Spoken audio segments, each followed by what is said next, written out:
उम्मीदवारों की दूसरी सूची जारी कर दी, जिसमें असम, मध्य प्रदेश और राजस्थान से 43 नाम तय किए। कांग्रेस की इस लिस्ट में 10 जनरल, 13 ओबीसी, 10 एससी, 9 एसटी उम्मीदवार और 1 मुस्लिम उम्मीदवार।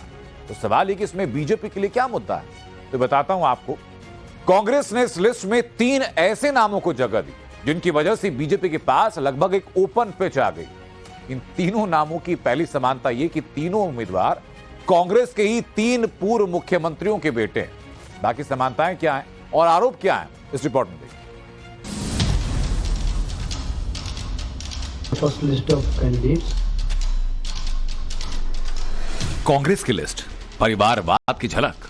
नकुलनाथ कमलनाथ के बेटे, गौरव गोगोई तरुण गोगोई के बेटे और वैभव गहलोत अशोक गहलोत के बेटे। इन तीनों चेहरों में बहुत कुछ कॉमन है। तीनों नेताओं की पार्टी एक, तीनों पूर्व मुख्यमंत्रियों के बेटे और सबसे बड़ी कॉमन चीज, तीनों को ही कांग्रेस ने लोकसभा चुनाव के लिए उम्मीदवार बनाया। कांग्रेस लीडरशिप का धन्यवाद करना चाहता हूं कि उन्होंने दोबारा उस पर विश्वास जताया है और छिंदवाड़ा की जनता ने जो प्यार और आशीर्वाद मुझे 5 साल दिया है, मुझे पूरी उम्मीद है कि अगले 5 साल भी अपना प्यार और आशीर्वाद मुझे देंगे। कांग्रेस ने 2024 चुनाव के लिए 43 उम्मीदवारों की दूसरी लिस्ट जारी की, जिसमें परिवारवाद की झलक साफ दिखाई पड़ी। वही परिवारवाद जिसे लेकर कांग्रेस हमेशा बीजेपी के निशाने पर रहती है, वही परिवारवाद जिसका जिक्र पीएम मोदी लगभग अपने हर संबोधन में करते हैं। जब कोई पार्टी परिवारवाद के शिकंजे में आ जाती है, तब उसे परिवार से ऊपर कोई नहीं दिखता। परिवारवादी मानसिकता नई सोच की दुश्मन होती है। परिवारवादी मानसिकता नई प्रतिभा की दुश्मन होती है। परिवारवादी मानसिकता युवाओं की दुश्मन होती है। अपने परिवार की रक्षा के लिए वो वही पुरानी स्थिति बनाए रखना चाहते।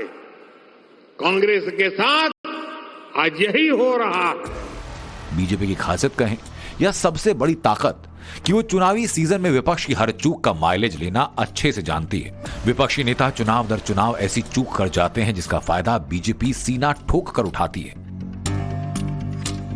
और इस बार फिर विपक्ष ने चुनाव से पहले बीजेपी को बैठे बिठाए मुद्दा दे दिया। कांग्रेस परिवारवाद को लेकर पूरी तरह से घिर चुकी है। आगे कुआं पीछे खाई जैसे हालात हैं, या फिर इसे कांग्रेस की मजबूरी भी कह सकते हैं। जबलपुर से चुनाव लड़ने का प्लान है सर? प्लान नहीं है। मैं छिंदवाड़ा किसी हालत में नहीं छोड़ूंगा। जबलपुर से चुनाव लड़ने का प्लान है सर? प्लान नहीं है। मैं छिंदवाड़ा किसी हालत में नहीं छोड़ूंगा। कांग्रेस ने अब तक कुल 82 उम्मीदवारों के नाम सामने किए, जिसमें युवा और अनुभवी भी हैं। दूसरी लिस्ट में चौंकाने वाली बात यह कि कई सीनियर लीडर्स ने हार के डर से लोकसभा चुनाव से दूरी बना ली, तो कुछ ने चुनाव से पहले पार्टी छोड़ दी, जिसकी लेटेस्ट तस्वीर मध्य प्रदेश से सामने आई, जहां कांग्रेस के दिग्गज नेता सुरेश पचौरी, संजय शुक्ला बीजेपी में शामिल हो गए। अब उसी प्रदेश की छिंदवाड़ा लोकसभा सीट से पूर्व सीएम कमलनाथ के बेटे नकुलनाथ को टिकट दिया।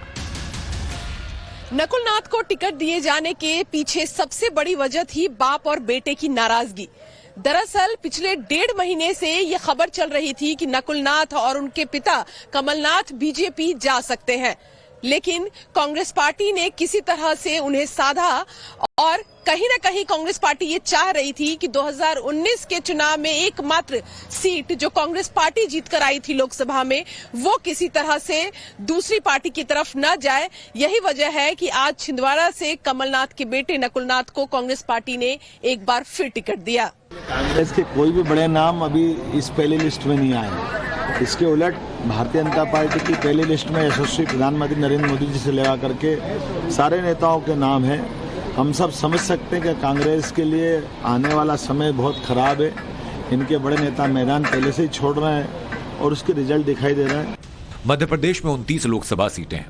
2019 में महज एक सीट पर कांग्रेस को जीत मिली थी, जो छिंदवाड़ा है। छिंदवाड़ा कमलनाथ का गढ़ कहा जाता है। 2023 विधानसभा चुनाव में कुछ ऐसा ही हुआ और यहां की 7 विधानसभा सीट पर बीजेपी को हार का सामना करना पड़ा। लेकिन पॉलिटिकल पंडितों की माने तो 24 में इस सीट पर कमल खिल सकता है। वजह परिवारवाद। बीजेपी परिवारवाद पर कमलनाथ को घेरने से नहीं चूकेगी और फायदा बीजेपी को मिल सकता है। यही हाल राजस्थान का। अशोक गहलोत के बेटे वैभव गहलोत को इस बार जालौर से उम्मीदवार बनाया गया।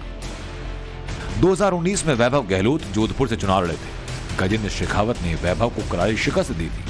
अपने गढ़ में शर्मनाक हार के बाद अशोक गहलोत को अपने बेटे की हार के लिए आलोचना का सामना करना पड़ा और बीजेपी ने सभी 25 सीटों पर जीत हासिल की थी। उस वक्त अशोक गहलोत पर पुत्र मोह का आरोप था। बताया गया कि अब जूनियर गहलोत के राजनीतिक करियर के लिए अशोक गहलोत ने एक बार फिर कांग्रेस कैंप पर दबाव बनाकर जालौर से टिकट दिलाकर चुनावी मैदान में उतारा। लेकिन बीजेपी 24 में 19 को रिपीट करने की तैयारी में है। वहीं मौजूदा सांसद गौरव गोगोई को असम के जोरहाट से टिकट दिया गया।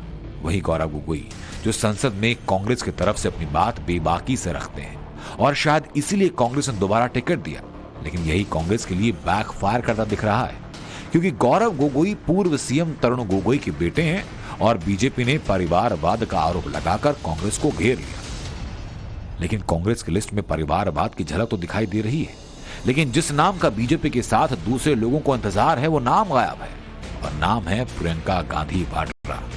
तो सवाल ये कि क्या कांग्रेस की अगली लिस्ट में उनका नाम होगा और होगा तो किस सीट से? Bureau report, times now Bharat.